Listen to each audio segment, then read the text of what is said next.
আমাদের চারধাম যাত্রা শুরু হয়েছিল হরিদ্বার থেকে। কলকাতা থেকে কুম্ভ এক্সপ্রেসে করে আমরা প্রথমে পৌঁছেছিলাম হরিদ্বারে। Hello friends, welcome to my channel traveller Tumpa. আশা করি সবাই ভালো আছো। আমরা এসেছি হরিদ্বারে। এখান থেকে আমাদের চারধাম যাত্রা শুরু হবে। এটা হচ্ছে হরিদ্বারে গঙ্গার ঘাট।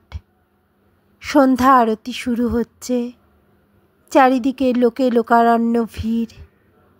হরিদ্বারে আসলে তোমরা অবশ্যই সন্ধ্যা আরতিটা দেখবে।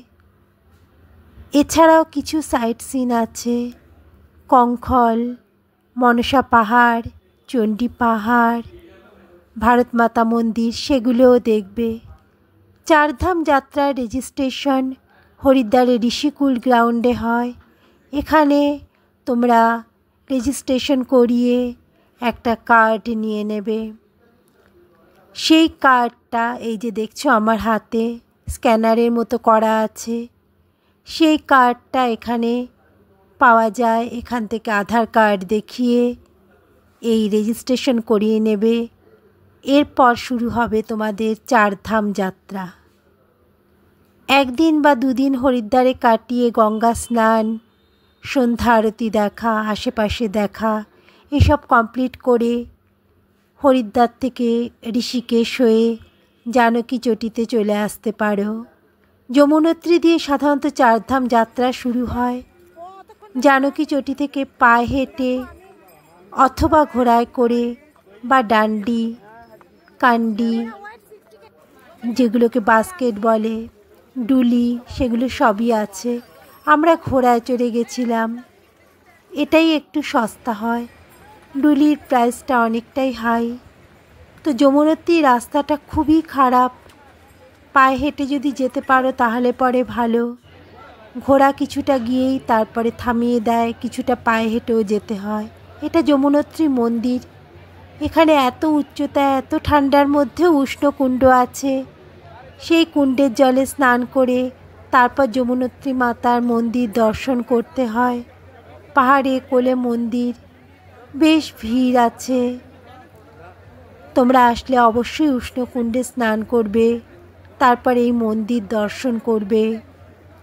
চারিদিকের শোভা অত্যন্ত সুন্দর, পথশোভাও সুন্দর, মন্দিরের চারিদিকের শোভাও খুব সুন্দর।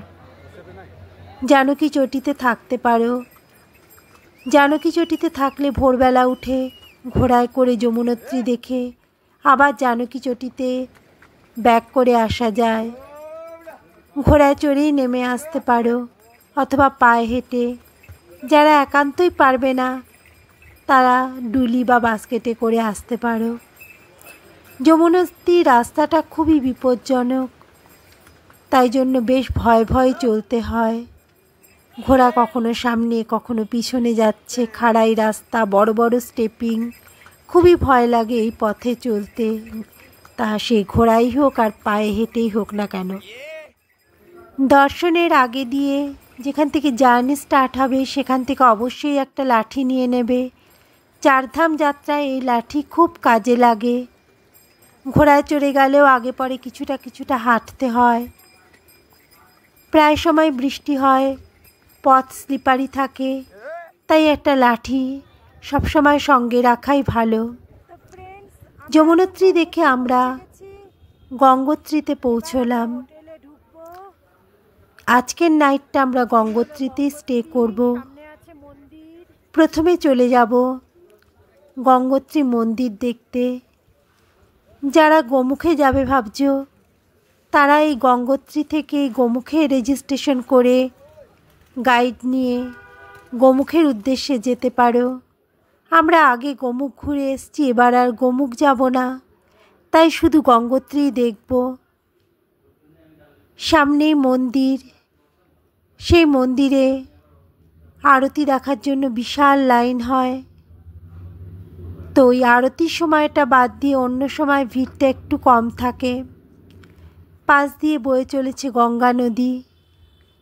এই গঙ্গার জল এতই মারাত্মক ঠান্ডা যে স্নান করতে হলে কিন্তু বুঝে শুনে করবে। হরিদ্বারের জলও ঠান্ডা, কিন্তু সেটা অনেকটাই আরামদায়ক, কারণ হরিদ্বার জায়গাটা একটু উষ্ণ উষ্ণ। কিন্তু এই যে গঙ্গা দেখছো আমার পিছনে বইছে, গঙ্গোত্রী গঙ্গা, এই গঙ্গায় কিন্তু স্নান করাটা খুবই রিস্ক, কারণ একদম বরফ গলা জল, মারাত্মক ঠান্ডা। এটা হচ্ছে গঙ্গোত্রী মন্দির, সাদা রঙের মন্দির, সামনে কলাপসিবল গেট, ভিতরে গঙ্গা দেবীর মূর্তি রয়েছে। সন্ধ্যাবেলায় সন্ধ্যা আরতি হয়, গঙ্গা আরতিও হয় একবার, তারপরে মন্দিরেও আরতি হয়। সেই সময়টা প্রচুর ভিড় থাকে। আর রয়েছে মডেল করে ভগীরথ গঙ্গাকে নিয়ে আসছেন, তার সুন্দর একটা থিম মডেলের মাধ্যমে বোঝানো হয়েছে। মন্দিরের চারপাশটা এরকম দেখতে লাগছে, অনেকটা জায়গা জুড়েই এই মন্দিরটা। ওই যে দেখছো পিছনে নীল রঙের, সেটা হচ্ছে ভগীরথের গঙ্গাকে আহ্বান করার দৃশ্য। একদিন দুদিনের জন্য এই গঙ্গোত্রী ভীষণই ভালো লাগবে। সন্ধ্যা আরতির পর প্রসাদ দেয়, প্রসাদ নিয়ে নিতে পারো তোমরা। মন্দিরটাও খুব সুন্দর, পাহাড়ের কোলে মন্দির। গঙ্গোত্রীতে একটা রাত্রি বা দুটো রাত্রি থাকলে পরে খুব ভাল লাগবে। তারপর সেখান থেকে চলে আসো সোনপ্রয়াগে। সোনপ্রয়াগ থেকে গৌরীকুণ্ডে এসে ঘোড়া বা ডুলি অথবা বাস্কেট করে স্টার্ট হবে কেদারনাথ যাত্রা। যারা পায়ে হেঁটে চলবে তারাও পায়ে হেঁটে চলতে পারো। জায়গায় জায়গায় রেজিস্ট্রেশন চেক হবে, রেজিস্ট্রেশনটা কিন্তু করতে কখনোই ভুল করবে না। কেদারের পথ আগে যেরকম সুন্দর ছিল, মানে হলকা বানের আগে, ক্লাউড বাস্টের আগে আর কি, সেরকম সুন্দর এখন নেই। ভাঙাচোরা এবড়ো খেবড়ো আছে রাস্তাটা অনেকটা বেড়েও গেছে, কিন্তু চারিদিকে নৈসর্গিক শোভা খুবই সুন্দর। দূরে ঝর্ণা, সবুজ পাহাড়ের কোলে। অনেকটাই টাইম লাগে পৌঁছাতে। আমরা গেছিলাম ঘোড়াতে। যদি হেঁটে যাও অনেকটা তাড়াতাড়ি রওনা হতে হবে। এরপরে ওখানে স্লট বুক করতে হবে মন্দির দর্শনের জন্য। আমরা জেনারেল লাইনে ছিলাম, সারাদিন লাইনে কেটে গেছে। সকাল 6টায় লাইন দিয়েছি, বিকেল 3:30 পরে ঠাকুর দর্শন হয়েছে, মানে বুঝতেই পারছো সারাদিন। কেদারের মন্দির অপূর্ব সুন্দর। আর পিছনে ওটা হলো ভীমশিলা, যেটা ক্লাউড বাস্ট থেকে কেদারের মন্দিরকে রক্ষা করেছিল। কেদারনাথ দর্শন করলে মনটা সত্যিই ভরে যায়, মনে হয় যেন এত পরিশ্রম সার্থক হয়েছে। ভোর থেকে এসে এখানে দাঁড়িয়ে থাকা, তারপর এতক্ষণে পুজো দিয়ে ওঠা। আর যদি পয়সা দিয়ে ভিআইপি লাইনে যেতে চাও তাহলে পরে সেই ব্যবস্থাও আছে।